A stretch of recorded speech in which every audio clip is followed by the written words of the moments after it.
And we are live with another Roll High, Don't Die. Tonight I have both Scott and Thomas from Seasons of Skyrend and Wild Endeavors. So do us a favor and go ahead and introduce yourselves. Hi, my name is Scott. I'm the host and DM for Seasons of Skyrend. We are a weekly D&D 5e podcast.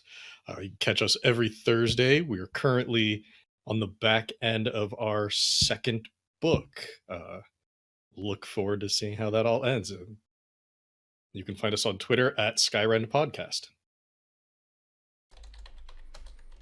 As I've noted in Twitch chat, I swear I'm going to mess it up and say Skyrim one of these days just out of habit. So yell You at would be me the if I do. first or second person to do that, maybe. All right, Thomas, what you got for us? I'm Thomas Marsetti. I'm the DM and producer of the Wild Endeavors podcast. We are getting close to the final episode of what's been about a year-long Dungeon World campaign. We're going to start sharing the story from our 5th edition Dungeons and Dragons campaign. That's about a year and a half year, and those two campaigns have been in the same world, and so we're going to have a few one-shots in there as well to kind of explore crossovers. So we're having a lot of fun with that. So, Twitter. same world but different groups? Yes, for the most part. The Dungeon World campaign kind of started as a sidebar. There was a particularly tough combat encounter. One of the characters kind of technically died, but we weren't quite ready to be done with him yet. So we spun him off to kind of see what happened after he was captured and almost died. And that was going to be a one shot that turned into about 28 sessions. So I feel like every time I run a one shot and I'm like, okay, these guys will have some fun with these throwaway characters and that'll be the end of it. Like we end the game and everyone's like, okay, well, where does it go from here? And I'm like, well, I mean, I've got other one shots next weekend and the weekend following, but I mean, I guess I could find some time in there. So it's always it feels good as a GM to just wing a one shot and have people being like, okay, well, so same time next week. Sure, I've got all these notes ready to go. Oh yes, of course. I shoved a bunch of stuff into this knowing that you guys would never have time to follow any of those plot hooks. So I got to throw them out there with absolutely no recourse whatsoever. Oh, okay, now you guys want to go find that mysterious wizard to the north somewhere. I guess I should name him. Oh, names, the bane of my existence. Yeah, especially in one shots. I try to have a name list nearby, but very often I just find myself going, crap, what was that character I played at the beginning of 3E? Okay, this guy's name is Caldris. Very nice, very nice. I've actually had characters from one shots that I've ran, though, go on to be like full time characters, and so that always also gives me a warm fuzzy. Um, I ran a one shot about 2 years ago, and it was totally just a 4 hour. There's no real story here, but let me teach some people who are new to D&D, but also a couple of people who are new to Roll20 but have D&D experience. Like it'll be a 2-for-1 tutorial session. So half the group will be learning Roll20 and the other half will be learning both Roll20 and Dungeons and Dragons. Well, we ran the 4 hour little dungeon, and one player loved their character so much that in what was it, Storm King's Thunder campaign that my DM was about to start, they wanted to play that character. So I played through Storm King's Thunder in Group A, and they played through in Group B from the point of that one-shot character. And then as we moved into Tomb of Annihilation, like I said, it was two groups. So I was in Group A, and the DM had replaced one of the big baddies in Tomb of Annihilation with this one-shot character because she had basically become evil once she got up to level 12 and did the ending of Storm King's Thunder. So it was super great for my level 3 character in Tomb of Annihilation to run into this gnome that I had built just like okay, here's a gnome wizard for a one shot, here we go. And next thing I know, she's got the Eye of Vecna and is basically screwing over my party. And it's like, Oh my. yeah, I totally don't regret building this character and making it such a like jerk Mm-mm. even before she went evil. It's Uh, excellent. makes me feel a little bit better about always being the DM, so I don't have to run into my old characters. So, for the two of you, are you always the DMs for your respective games, or is there any rotation at all? Or I've been Well, able for to play. Oh, I'm sorry. Go ahead, Scott. go ahead, Thomas. I've been able to actually play in a couple of one shots that we've done for the podcast as some of the players have decided they wanted to try, or they had a couple stories. Of go back to what you were talking about with having a character crossover. The first game that I played as a player about 15 years or so. I used an NPC from the campaign where the Dungeon World campaign we're running right now. So I enjoyed like bringing that character in already fully formed. Like I had a lot of ideas of what he would be like already because I had already played him, but just as an NPC. I've gotten to do just some kind of more goofy, more fun characters than the other ones we've done. Cool. Uh, for our show, I've pretty much always been the DM. The only time I come close to being a player character is in between our seasons. We play a mini game for our interlude to help get some like bigger world stuff, yeah, backstory, things going. Um, and I take on a couple characters for that one, but that's just because they're the role of the GM in that mini game is so small that all I'd be doing is just sitting there asking questions while everybody else got to actually play.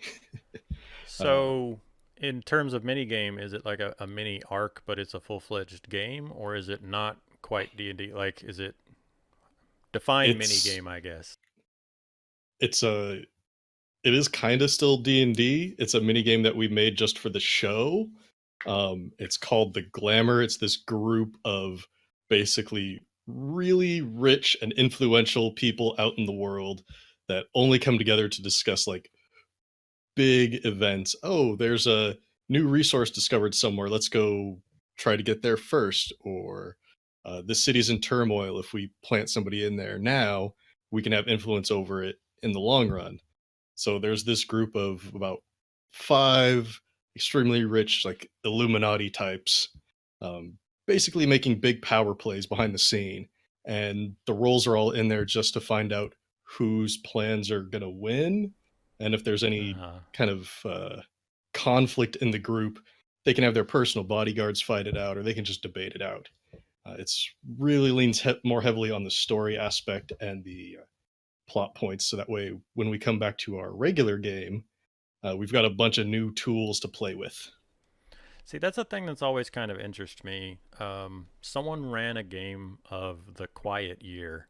Have either of y'all ever played Mhm. that? I I haven't played it, but I'm played it. familiar. Yeah, I've listened to So it a couple of times. it's interesting because you don't play a character, and it was the first RPG where I had played that you. This was not, your person that you navigated through the world in a first person kind of view. It's for those that don't know, you were all like almost gods over this small community, and you draw cards from a deck, and Mhm. you have to make choices like something good or something bad happens in the community.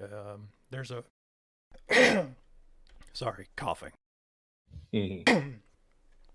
It's really interesting because you build the world though.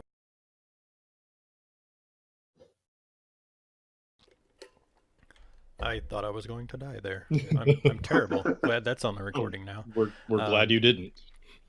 but it's interesting because it's a world building game, not a character driven story. So you draw a card and you have to decide, okay, this resource is now uh, in short supply, or somebody is evicted from the community. Who is it and what's their reason? Those kind of things. And so I thought it would be an interesting kind of thing to run random games of that in between like actual D&D campaigns for like my homebrew setting, to just Mhm. invent stuff to kind of uh, affect the world behind the scenes to invent new towns and new reasons and new factions and that kind of stuff.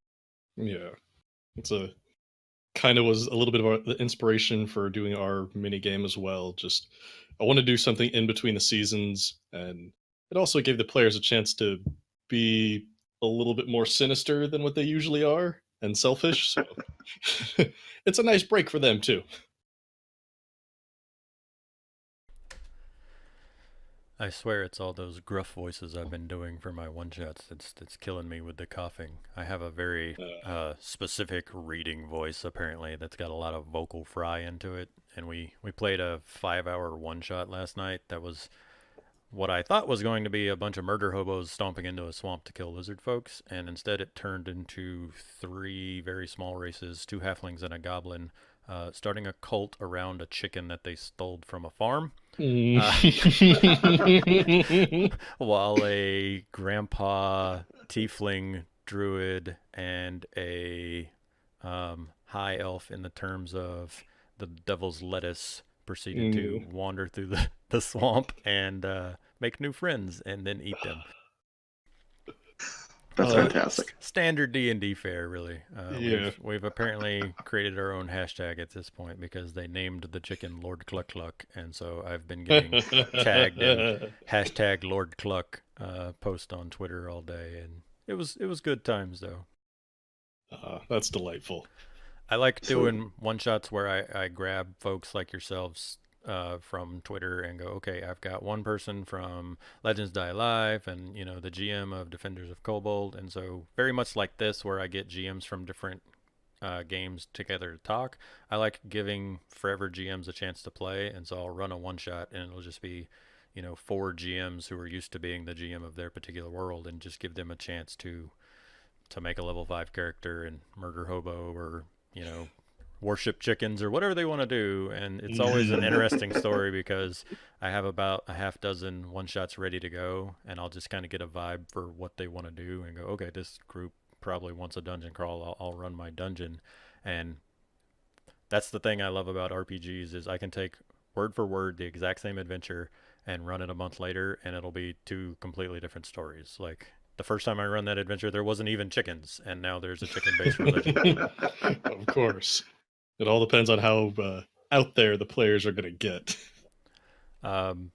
Open question to both of y'all. Is there any random NPC or thing like that in either of y'all's ongoing campaigns where it was totally supposed to be like a minor aspect, a location that was just supposed to just be something off on the side, or an NPC that they were supposed to run into for like, you know, 5 minutes and get the quest, but has now become like an integral part of the story or the party's livelihood, or that they keep going back to the same tavern as a base of operations? Any of those kind of things in either Skyrend or Wild Endeavors? Yeah, actually. This will be in a part that we hadn't started recording in our 5th edition campaign, so it's not, we're not going to really spoil anything here, but they ran into a blacksmith who was part of this secret organization who was just supposed to drop a couple hints for him, but they just kept badgering him, and I wanted to reward them for some of the ingenuity, because it wasn't just like, let's beat this guy up until he tells us what's going on. And so he eventually became much more important in the organization, so that he knew more. Became kind of like the big bad for a significant portion of the campaign, just because now he's, you know, he was so high up then, and they liked running into him periodically. So, well, that's awesome. We have actually had a couple. One of them was a little bit more intentional. When they left their starting city, I wanted to have them to have like someone who could help them get around, who knew the area a little bit better, so that way everything wasn't brand new. And they ran into this merchant named Sam and his dog Sniffins, and he was really just supposed to be a means of conveyance, a friendly voice. But they really, really latched onto him. They thought of him as a friend. They loved having him around when they were doing city stuff. So eventually later on, they discovered that he's um, part of a custom race that we have in our world called Tamani, which, if you could imagine like a werewolf or a were creature, except each of their forms are two separate beings. So when he goes into his animal form, he and the dog actually just merge together. Is the consciousness shared? Yes. Okay, That's Uh, so interesting. while they're transformed, they still remember the actions. It's not like they transform and then they yeah. wake up like what you call it, the Hulk and Bruce Banner. Like, Right. Their combined form is like their natural state. So being separate is more of a special thing. So they've been traveling around with him for 2 years almost. And then there was another NPC they met, a royalty guy from one of the southern cities.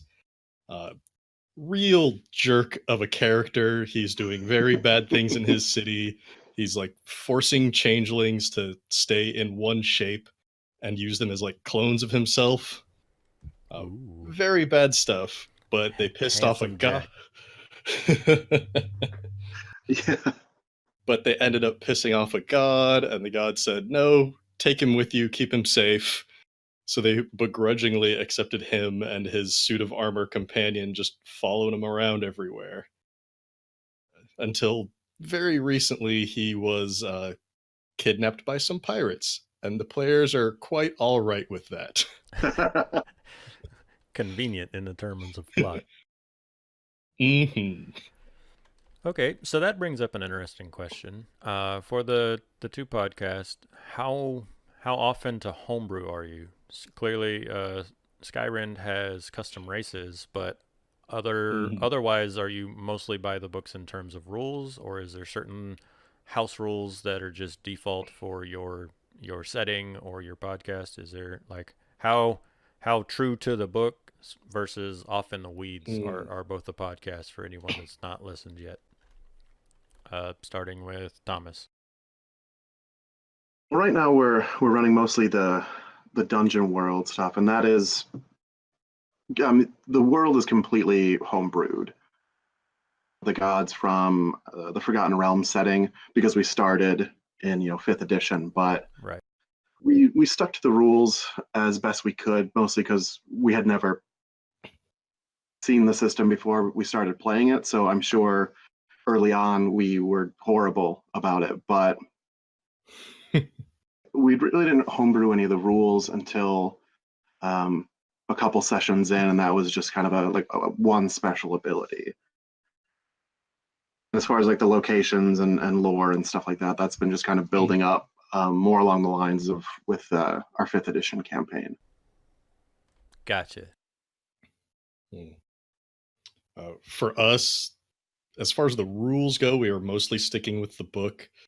We definitely have a couple custom races, a bunch of custom magic items. The setting and the pantheon of the gods is all custom. So we're really just using the rules for the mechanics. We've made a couple of house rules here and there.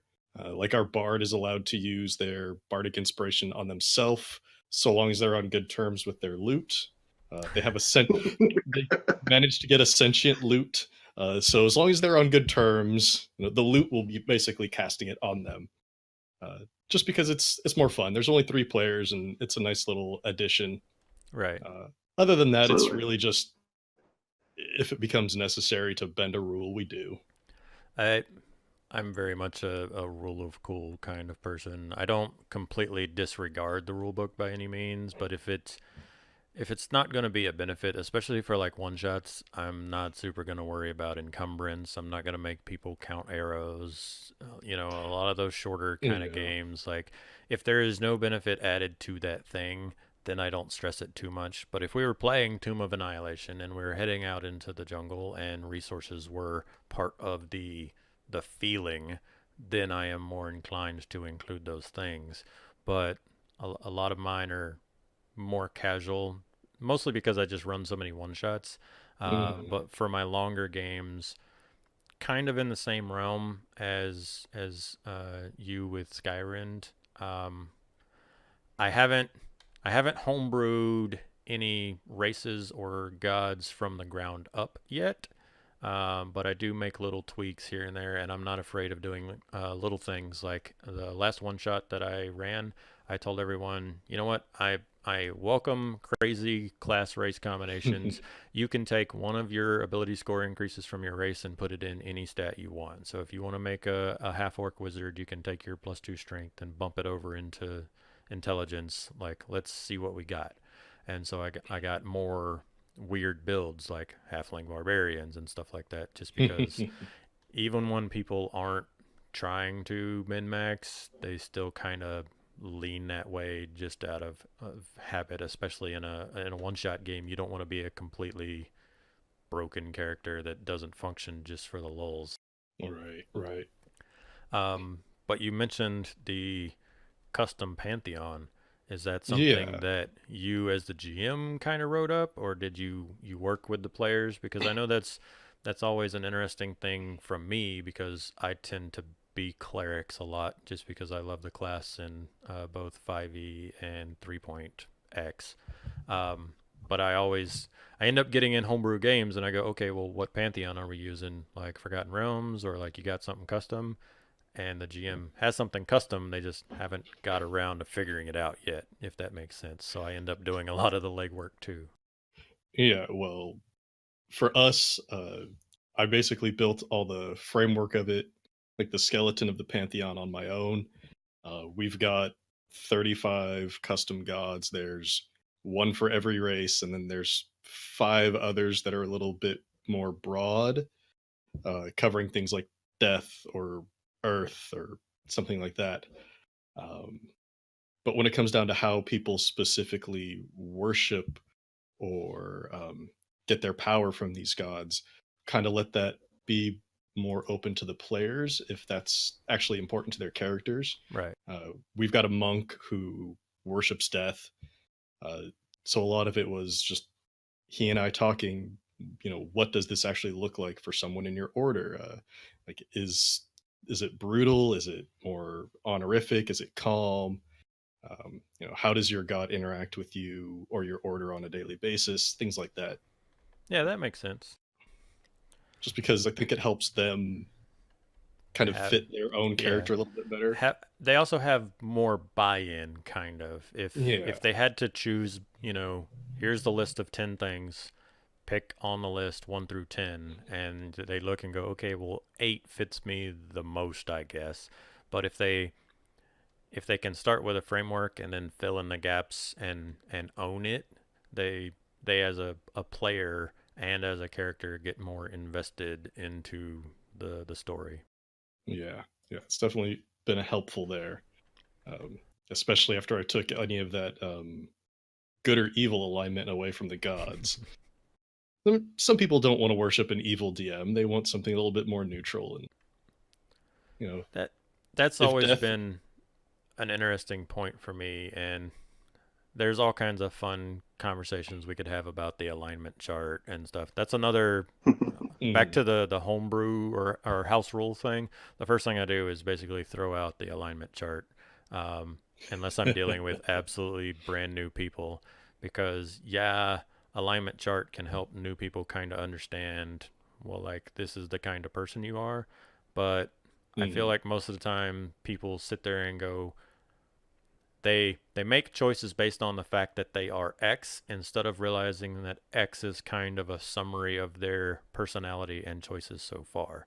If you assume that your paladin will always do the right thing because he is a lawful good, then there's never a chance of your paladin falling or changing themselves. And same thing for your chaotic neutral rogue.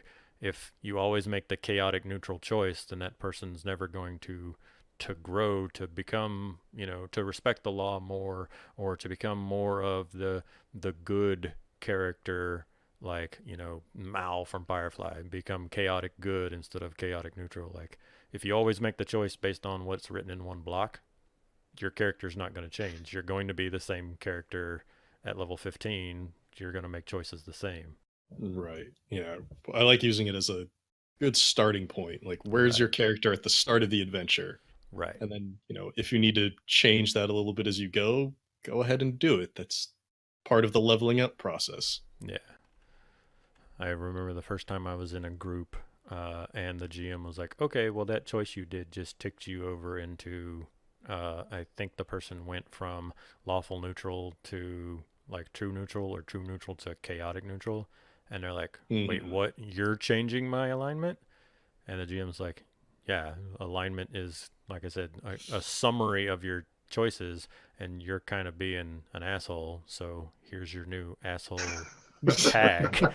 So Uh, I don't know about all that.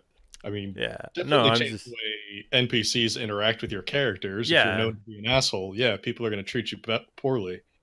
yeah, But and that's what I'm saying. Like they didn't grab the character sheet and rechange it. They just started treating mm. them like an asshole and said, okay, well, you're being this kind of character. Well, that's not what it says on my sheet. Well, yeah, but look at these three big Yeah, choices that you had and look at how you responded to them. So yeah. on Uh, the Wild Endeavors side, though, the setting, total homebrew.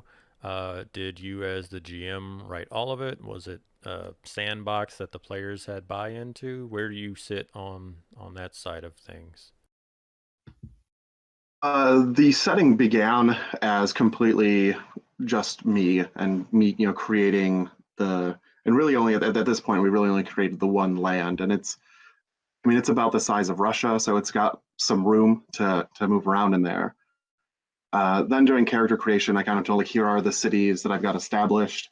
If you have something else in mind of where your character came from, but we'll figure it out, and then we'll put that on the map somewhere that it makes sense. About half the players came up with their own hometowns that we added into the map at that point, and then just kind of as we've moved along, based on kind of like the types of things they want to do or the storylines that they're pursuing, we're filling in more of the map as we go there. So even when they're not having a direct like naming a city or deciding what is in that city, I try to use their decisions as much as possible Right. to create those. The couple one shots that we've done, I've let those players like whatever you want to do, like you have enough of an idea of the framework we're working in, as long as you don't like blow up half the continent, do whatever you need to do, and Whoopsie. we'll go from there. Yeah. Look, it was So only one time, and there was still another whole half of a continent they could have used. well, exactly. See, I don't making a big deal out of nothing. It is to hand over the reins like that. It is kind of, that world is kind of my baby, and just I want to like it's important to me that they have, like you were saying, that ownership and the agency to really feel like they're part of the world. So that's why it's really important for me to hand it over. But every time I do, I'm like, just be careful and use the car seat and I worked hard on this. Don't break it. yeah. Have Have a it god have like it home by retcon. 10. Yes.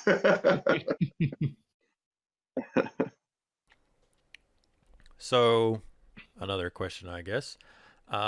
Did both of y'all start as a player and then swap over as a GM at some point in the hobby as a total, not specifically for your campaigns?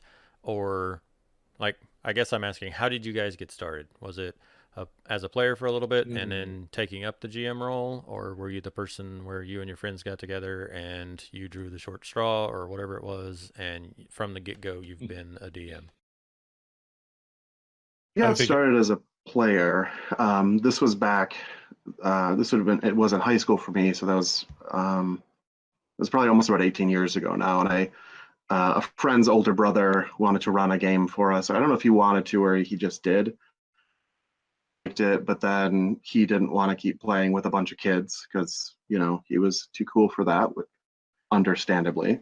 Girls started hanging out with him and he couldn't be around you nerds anymore. Right, exactly. So then it just that we wanted to keep playing and nobody else wanted to do it. So that, that was my step up for about a year. And then I think just coming to like the end of summer and us getting back into, extracurriculars and whatever, we kind of drifted apart took about a 18-year hiatus.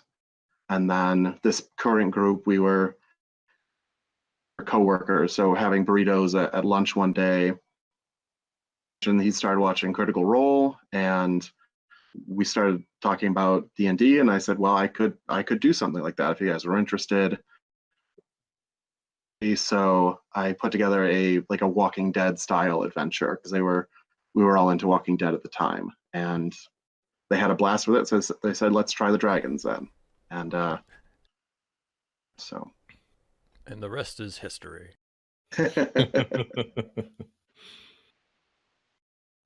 I guess my journey to being a DM is probably just about as long as and confusing as Thomas's over there. My first foray was well over 20 years ago when it was just looking at books from, I want to say, AD&D that my brother had in a box somewhere. And then my cousins did a one-shot one time when we were visiting. And then I didn't play again for years and years and years and years until 4.5 when I was playing with some work friends for a couple of years. Going as it was a half orc fighter. It was a ton of fun, but stopped playing with them all the for things. a little. Oh yes, I hit everything. But as soon as fifth edition came out, I knew that's what I wanted to play. So I got together with some friends from high school and from college, and we just started kind of running the Fandelver thing that comes with the starter kit. Yeah, Lost Mine And of Fandover. yep, and after about 2 sessions, we were completely off track. And we played a very different game for a couple of years until we decided to start up the podcast. At I love which how point, quickly those things can just kind of wander. But that's actually kind of one of my favorite things about the 5e starter set is it puts you in a location and builds things in kind of a way where if you get 3 sessions into it and you're just kind of like, mine, what mine? And you wander, you're in a great location and you can wander into any of the other pre-written modules pretty easily. Foundover leads into Princes of the Apocalypse and Storm King's Thunder pretty well, but you're also just in a generic fantasy setting with 2 big cities nearby and like several quest hubs and can just kind of migrate. It's not one of the starter sets where you're isolated somewhere or solely in a dungeon, but nothing exists outside the dungeon kind of stuff. So yeah. I've ran it about a half dozen times now, and it's always interesting to see which groups like go all the way to the end and then go to something else, or like get distracted. Ooh, a piece of candy, and next thing you know, they're in Silvery Moon or something. Hmm. My trip to being a DM was mostly just kind of getting forced into it, I guess, like you do. I started keeping an eye on the hobby back as 2E was a thing, but I grew up in the middle of nowhere. If you've watched the previous ones of these, I've told the story a couple times now. But I grew up in the middle of nowhere. RPGs weren't really a thing. Nerds weren't really a thing because we were in the middle of the woods and it was cool to ride four-wheelers and shoot stuff. Um, but I was Mhm. introduced to them danged Pokemon cards in middle school. And Pokemon led to Magic the Gathering, and Magic the Gathering led to like wanting to read about strategy and more into the lore stuff. So I started visiting the Wizards of the Coast forums back before they turned those off. And on there, I started wandering about the forums, and I ran into not just the RPG areas, but like kind of freeform role playing, and it just became something to do after school while I was waiting on my mom because my mom worked at the school. So I had a choice, a 45-minute bus ride home or hang out on the internet for like an hour until she got off work and then go home with her. And so I took the hour of free, not my internet, which was basically faster than the house's internet, and got interested in role playing. And again, I was D&D adjacent because I could read about it. I just was not going to, as a broke kid, go buy $60 worth of books and then not have anyone to play with. So I got to read everyone else's stories and questions and stay interested in the hobby. But Hmm. then I joined the military, and in my second tech school, Uh, so sorry, my first tech school, there was somebody who had a bunch of 3.5 books with them, or it was third edition and 3.5 was coming out at the time. So um, I got to play in like 2 sessions of third edition, and it was clown shoes. It was a bunch of 18-year-olds like who finally got away from the house and were just having fun, getting in bar fights and doing that kind of stuff. And most of my games from that point were that kind of stuff. I played in like a 2 session 3E game there, and then in my next tech school, somebody had all the Star Wars D20 books. I forget whether it was Saga or the first one, but so we played like 5 sessions of Star Wars, and then was in another small 3E campaign. But about the time that 4E was coming about, I was out of all of my trainings and at like my actual real military job. And I had several people that were kind of interested because they were like board game geeks, but they weren't going to do nothing unless I basically took up the mantle. So I took up the mantle, played and ran some 4E, and luckily 4E, for all its faults, was easier to get people into and at least at lower levels run compared to 3.5, because the whole time that I was playing 3.5 and the Star Wars version, which was basically 3.5 in space, um, so many rules. Definitely not going to be the guy that spends 16 hours preparing for a 3 hour game. But through 4E and then once 5E came out, it just became like, okay, if I want to play D&D, I have to run D&D. So find some board game people, set up a one shot or a short like 5 session arc, and I'll run it, because if I don't run it, I don't get to play. And so that's what forced me into the GM role, was basically, okay, if I'm the teacher, or if I want to see time at the table, then I gotta be the guy behind the screen. But now I switch it. I con other people into letting me play really silly, crazy characters once in a while, and then I like that being the GM, I can kind of set the mood, I guess. So if I want a silly game, I'll run a silly game. If I want a serious game, I'll run a Mhm. serious game. But I Cool. digress. There's a 10-minute story about how I got into being forced to be the DM out of sheer Mm. necessity. So do you find yourself running 5th edition more now, or do you still play some of the older editions? Um, Fifth edition is really great in the sense that I could play it right now. Not just because I have several things prepped, but because I can remember enough of it off the top of my head that I don't need to go a whole bunch of hours into note taking and prep. If we were doing board game night and a bunch of people showed up and people were like looking at my china cabinet full of RPG books and was like, "What's all this D&D madness?" I could be like, "Well, let's play."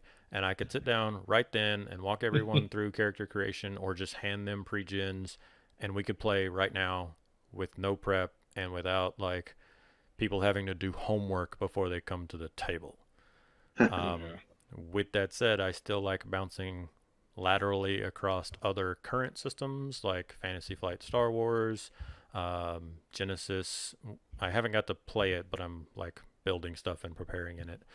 Cipher system, Numenera, and stuff like that. I like dipping into other things. But I am actually part of, it's a group that myself and Matt, who runs the Jowsum's Den channel, we're talking about doing like a group of forever DMs who rotate between their favorite systems to not only give everyone a chance to play, but also to spread our experience across systems that I'm a 5e DM, and if I'm forced to run a game, it's probably going to be 5e. And if I hang out with my friends, they all know 5e, and we're probably just going to keep playing 5e. Well, Matt runs a bunch of like Zweihander and stuff like that. Bert, who's one of the other DMs in the group, loves Delta Green and stuff like that. We had Seth from the Monday nights, and he's a 3.5 DM, so we got to play in like a 4 session 3.5 game. So it's been an interesting, like, okay, we've only been doing this for like 3 months, but we've seen 4 systems because we're running just short, like 3 to 4 session. hey guys, you want to check out Delta Green? Yeah, man, I would never get Delta Green to my table because my players would be like, can't we just keep playing our 5e game? Like, I love my dwarf. So, shameless plug for the Notorious DMG, the Notorious Dungeon Masters group. Good stuff there. What about you guys? All 5e or Dungeon World, or do you mix it up, or Well, for me, with the podcast group, we've only done fifth edition since it came out. But outside of that, I have been a player in a bunch of other different systems. I mean, there was definitely a little bit of 3.5, but also Dungeon World, Blades in the Dark, Uncharted Worlds, um, a I couple sessions of really Lasers and want to Feelings, which play Blades in the Dark. And now that you bring up Lasers and Feelings, those are in my like top 5 of my. If someone else will run it, please, yes, sign me up. Pile. Blades in the Dark is really great as long as you spend the time building that world up first. Right. Like that was, I think, our first 2 or 3 sessions was just, oh, we need a map, we need guilds, we need organizations, like we need tiers. You know, who are we? Are we a gang? Like, what type of gang? Tunnel snakes rule. But once you get through all that, like, it's so much fun. When I get back from my deployment, I think several of my initial one shots are going to be like, I've never played this system, and I'm going to specifically seek out like probably through Reddit, LFG, or something like that, and try to find somebody to run Tales for the Loop, somebody to run Blades in the Dark, somebody to run Genesis. Like, I'm gonna just try to spread that experience out before I sink back into my okay. Let me get another weekly stream going, and since I'll probably be the GM, I want something I'm comfortable with and do like a weekly 5e game. But then I've been thinking that maybe like a once every other week or even once a month game of a system I'm totally new to, or if not totally new to, then at least new and awkward to GMing, so that I don't have that like pressure. Because when I was doing 2 streams a week, I was a player in 5e, but I was a DM in Star Wars Edge of the Empire Fantasy Flight system, and being new to the system was okay. Being new to the system and having my stream game on Thursdays, but also I got to do campaign prep, and also I'm in 2 classes, and also I'm active duty military, and like it just got to be too much. So I think if I had like 2 weeks in between games instead of like, holy crap, it's Saturday already, I need to have the game ready by Tuesday.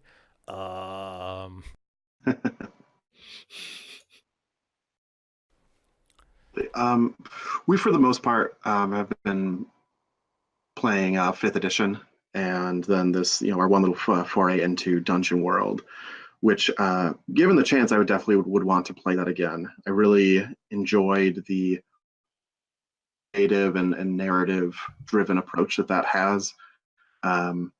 Sometimes just the mechanics of D&D are really good for what they are, but it's a combat simulator, and so it's really hard to much else with that without really like starting to break or bend the rules, which is fine. I mean, obviously we all do that, but I like that it's built in that you don't have to break the rules to do something completely different. It's designed to do that.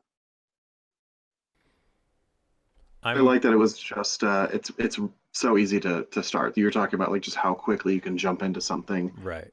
We did our initial character creation in about 10 minutes. None of us had ever played, and that was why we had picked it for this, because again, we thought it was going to be very short. I wanted something that I could do quickly. We didn't have to spend a lot of time on their end, and beautifully. So nice. You made me think of something, and now I can't think of what it was. Oh no. Sorry about that. I'm going to think on it. We got about 15 minutes left until the top of the hour. So is there any questions or topics from either of y'all that you would like to see covered? I had one like kind of general question since I know you guys are both also pretty heavy into the DM GM side. Hmm. Uh, but like for the games you run, like if it's D&D or whatever, like is there uh, one of those kind of hard coded rules in the system that you wish you could either do away with or really just heavily change? I'm gonna think on that one because I have great examples of hard coded rules in other systems that I would love to bolt onto the system like 5e, which is actually the thing that when Thomas was talking, I was thinking of because he was talking about trying other stuff just to get a feel for it, and that was my thought was I get that some people don't play RPGs; they play D&D, but I Hmm. really think that as a DM, at least, it kind of behooves you to once in a while dip into another system, even if for a one shot, just to see how something else approaches the storytelling or the even the tactical side of stuff, so that you can be Right. like, oh, that's a really neat thing that I can't bring that back to D&D, but I can kind of tweak the way that I think about stuff. So the the more hard coded rule, I guess, that I would change about D&D, and it's not exactly hard coded, so I'm cheating on this one, Ah, but that's fine. most people look at D&D or D20 based systems and go, here's the process. Everything is a D20 roll with modifiers, and then you compare that to a DC. Even your armor class is effectively just the DC that something Hmm. has to roll to hit you. I as someone who's dipped into the Star Wars Fantasy Flight system where there's two dice axes, pass fail and then advantage threat, I really like the you can succeed on something but have bad stuff happen, and the you can fail but still have advantages. And I like the way that it drives the narrative. So the hard coded piece that I would change about D&D is you roll one dice or one die, you compare that number to another number, and whichever one's higher determines yes, the thing happens, or no, the thing doesn't. And Okay. so, especially with my difficulty checks, like skill checks and stuff, I try not to just make it DC 12 perception. If you roll 12 or higher, you see the thing. If you roll 11 or lower, you don't see the thing. I try to write in if you roll a 10, this is the information you get. If you roll a 13, here's two more pieces. If you roll an 18, here's one more thing that's going on. And then 20 plus, like not only do you get all this information, check out this thing over here. So I try to make there be tiers instead of just pass Yeah. fail. Oh, So very that's cool. that's my cheat answer of yeah, it's not super hard coded in there, but like I feel like most people dip into that like okay, perception check versus their stealth check. It's one thing. A D20 Yeah. versus the 14 that they rolled. 14 and higher, you see them. 13 and lower, you don't. End of story. Yeah. I try to make some like play in there. Like you Mhm. hear a twig snapping, but you don't necessarily see the orc in black leather sneaking up on you. Yeah. There's definitely something Uh, from like playing around in Powered by the Apocalypse games that I've learned to enjoy and try to interweave into our game, just like grades of success and failure. Speaking of Powered by the Apocalypse, I really want to get more time in because I've only played one shot. The Sprawl. Definitely want to Mm. spend more time in the Mhm. Sprawl. I'm one of those jerks that backed it on Kickstarter, and I'm actually in the book. Like my picture is in the book, and I've only got to play it like for 3 hours in a random one shot on the internet, and like it was kind of a mess, and we were having tech issues, so I haven't even got to play the game that I am Oh. legitimately the first picture in the book. Like if you open the book and flip past the cover and start going to the different chapters, my dumbass sitting at a computer playing World of Warcraft with markers drawn all over my pants is the first picture in the sprawl book, and I kid you not. awesome. All right, The Thomas, we got 10 minutes. Bring us home with a topic or question of your choice. I was just real quick going to say I really enjoy the gradients of success. I've been trying to do that more in fifth edition as well. The other thing that the thing I don't like about fifth edition if I had to pick one, I think is the spell slot system. It just Mm. doesn't it just doesn't make a lot of sense to me that the wizard that just gets fireball, they can cast one fireball, and that's it's eight d8 right of damage, but then they can just go and cast firebolt for all day long and somehow rack up hundreds of d10 worth of damage, and but they got tired from casting one fireball or something. Mm. So like it doesn't quite make sense to me, and there's better ways to do magic. I've seen a couple of different ways, but I'm still looking for a good fix in that. I had a GM for Pathfinder, so still same system effectively, Mm, that used more like spell points to kind of represent mana, I guess you would call it, so that you could choose, do I want one good fireball or, Mm. Mm. 20 of this lower spell, because everything had a point value and you just had a mm, pool for the day. And it was better about that, like, okay, I cast my one third level spell now. Now it's just my, four level twos and my Mm. six level ones and then cantrips. Even mm. down to cantrips. You could still pop off cantrips for the most part the rest of the day so that you weren't that wizard who shot, a magic missile and then hid under a table in the back to have a sip of water and a peanut butter and jelly sandwich before you were useful again. But I'm still looking for a good magic fix for D&D, and I agree with that point. So if anyone has a good like change to the way magic systems work, I will definitely spend the time reading it because I'm still on the prowl for a good a new way to at least try. Mm. So for something to bring us home, what is the most like severe non-lethal consequence that as a DM or GM that you've leveled against a character? Sorry. Because there's two. One of which is coming up in probably in either, if not this week, next week in our release. But the other one is much older. Um, in our group, we have a bard, and at one point, our bard and our monk were out just spending some time with another NPC, like trying to find. I think they're trying to find some food out in a blizzard. Meanwhile, one of our player characters, stayed back and hung out with the NPCs at the wagon.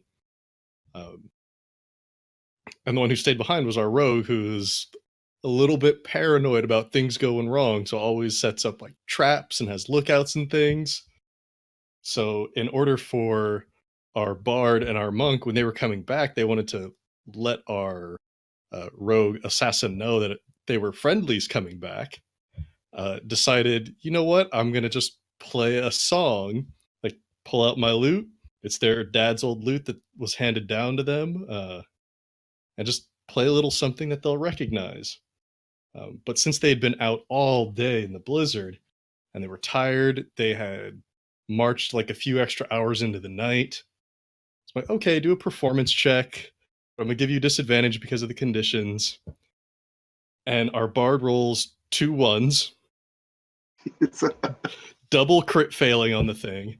So I took this as just like a time where we're gonna do a grade of failure here, where you play a song, or at least you start to play a song, and like mid chord, their fingers just lock up and they drop their lute, like get a crack in it.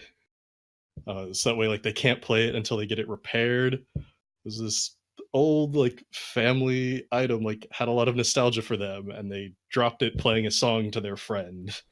Uh, Tiny that's little pretty good. insignificant choice that led to yeah, like now it's a major story thing like that yeah. probably at least lasted a couple of sessions of like I now have a new purpose, it's to fix this. Yeah, that definitely did happen, and that's how they kind of got to know their sentient lute that they have now, who's a little bit jealous of other instruments.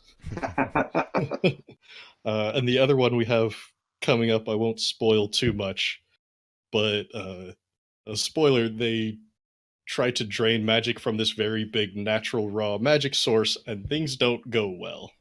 Everybody lives, but things don't go well. Like, are we talking? I don't know if y'all played any Warcraft, but are we talking like Sunwell level, like magic source in the ground? I'm not familiar with Okay. Warcraft Sunwells, but I'm All gonna right. go ahead and guess yes, All right. That's because that's that's my these fault for the things. reference. That's all right. There's like a few of these on every continent, and they're just huge magical sources. So yeah, it does not go very well. Excellent. I I have not broke a character's. You had you put a crack in a character's like very important to them uh Yeah. instrument. Haven't Hmm. damaged something that the party owned like that, but I did have a check, and I'll skip all the murky details. But it was back in fourth edition's intro adventure, Keep on the Shadowfell, and I was basically just padding for time because I knew that the first session was. I only had about 2 hours left, so instead of letting them head towards the dungeon, I wanted to give them like an hour in town and then like an hour of one good random encounter out on the road. So I needed to pad up some stuff in town. So they just needed to find the mayor, and instead of just hand waving and they're in the mayor's room, they had no idea what the mayor looked like. They had to ask around town and stuff like that, and they were talking to a guard, and the guard's like, "Yeah, the mayor's normally over on this part of town," and they went off to find him, and I forget what it was that caused the roll, but the rogue was trying to do something stupid, so I made him make a check, and he rolled a one, and then I didn't want to just like I don't like screwing people over on just a solid one because that's a 5% chance. So I was like, okay, roll another D100, and he rolled a one on a D100, and Oh. so I made him trip. It was just something stupid, like he had turned around backwards to like finger guns at the paladin, something stupid like that, right? And so it was a nothing check, but when he rolled a one on the D20 and a one on a D100, I made him trip over a rock, and he stumbled and bumped into the mayor. And the mayor was like walking and smoking like his grandfather's pipe or whatever. And so I rolled a equivalent of a dex save basically for the mayor, and he rolled a two. So I let him drop the pipe, and it cracked the pipe. And so like again, it didn't directly impact the players and their gear, but it was like, okay, well, you guys are starting off on the wrong foot in this town. Oh yeah. And so it ended up being a much more major part of the story just because literally finger guns. Like if he had not done finger guns, they would have not had this whole side arc of having to make amends with the guy who ran the town. Very nice. But Mine, I feel a little bit worse about then. I want to start off by saying I didn't actually break the character. The player knew I wasn't going to break their character, but I did take away a wizard's ability to use magic for a little while. That's pretty big. did you break his hands, or like physically could not cast, or like He, actually did not have that connection to the arcana anymore? yeah, he lost his connection to the arcane sources. The short version of the story is part of his backstory is he's trying to revive somebody he lost. And so during an illusion in the Feywild, save them. And I said, well, yeah, you can do it if you give up your magic. And he agreed to it. Okay. Then, like, half a year later, he is in the realm of the dead, and one of the stewards of death is like, oh, I see there's an arrangement made. Yes, you can take them. To the prime material, I was like, by the way, you no longer can sense your magic. You remember the deal you made in the Feywild. And that was kind of the end of the session. So afterward, I was like, as I have on how your character might get their magic back, or we can talk about a different way. And so he went about 2 sessions where could do some lower level magic, but had like crazy wild magic effects all the time. And then he picked one of the options, and now actually, I guess, transformed into an Eladrin and accesses like Elder Starlight for his magic. So, but Hmm. there was that point where I took a wizard's magic away. So, That's pretty cool. I can honestly say I've never taken a wizard's magic away, but over the course of my tenure, I have had one paladin fall, and I have had one god who basically got fed up with a cleric. And it wasn't like it wasn't game ending and character breaking levels of like, okay, well you were a dick, you lose all your paladin powers, like the Mhm. meme is. But I mm, did give him just enough of a like push to be like, hey man, like think about this relationship you have here, and you're being just a taker, and Bahamut hasn't been getting nothing out of this deal except everyone in town knowing that there's that one guy walking around with a Flava Flav Bahamut medallion who's kind of a jackass. So like it's the same thing as me in the military. When I'm walking around in uniform, I got to think about the perception that I make for people out there of the Mhm. military. Well, like if you're walking around rocking, the garb, you need to please that god. So you may not do something that that god is specifically against, but if everyone in town now thinks that everyone in the Church of Bahamut can just wing it and do what they want, like he might put you in the spiritual timeout for a little bit. so did you give them the chance then to kind of make amends or like regain their status? Yeah, so I want to say it happened about halfway through a session, and so they kind of just basically ended that session. They had like maybe 2 hours of like, oh, I'm in the timeout booth, and then the next session started with probably about an hour of okay, side arc mini adventure to get this session rolling. We're gonna start with you know how the emperor got his groove back. Nice, nice. But gentlemen, that is 1 hour on the dot right now. So is there anything else, any closing remarks before we go ahead and call it a night? I would Uh, just say, thank you again for putting this together and letting me join in, and it was a lot of fun. And definitely going to hope to find some time to crash in on one of those one shots you were talking about. Yeah, I do them all the time. However, of course, with my upcoming vacation to an undisclosed location in Southwest Asia, I got about maybe like mhm. 3 weeks left of doing them, and I'm going to be busy for those 3 weeks.